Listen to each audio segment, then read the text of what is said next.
Alright guys, good morning. So ngayon po ay nag-announce ang dito bagong telecommunication ng hingin ng manok.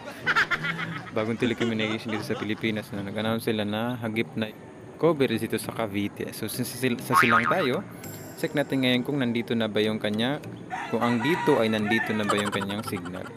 So, paano nga ba yun gawin? Tara. So, unang-una, pumunta po kayo sa inyong setting. So, dalawang option niya. Meron ditong setting sa itong network. Itong may kalagay dito data, diba? So, ilong press yan. Yan. Tapos, makita nyo lang, since dual SIM ako, meron itong TM, meron ding smart. So, kahit saan naman dyan, ang pwede nyo i-click. So, kaya dito na lang tayo sa TM. Click natin itong TM. Yan. So, and then after TM, punta po kayo sa baba. Hanapin nyo yung mobile network. No? Click nyo yan, tapos as you notice nakalagay dito mobile network, automatically selected siya. So what we're going to do is to off that one. So manual natin.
Click natin siya, then kahit signal din natin to, tapos click lang kayo dito sa screen. Ayan. So as you notice, pwede i-close.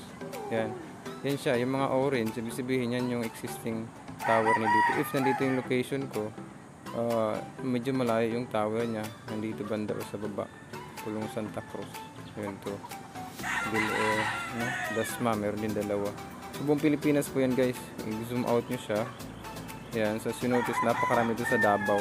Okay nga pala, yung orange saka green. No? Pag orange, ibig sabihin weak signal. Pag green ay strong signal. So ito kasi yung app na ito ay nakabase sa mga reported data ng users ng app. Yan, so yun na po natapos ang ating maiksing video. Kung bago ka pa lang, mag-subscribe. At kung mayroon kang tanong, comment lang sa baba. Maraming salamat. Ingat!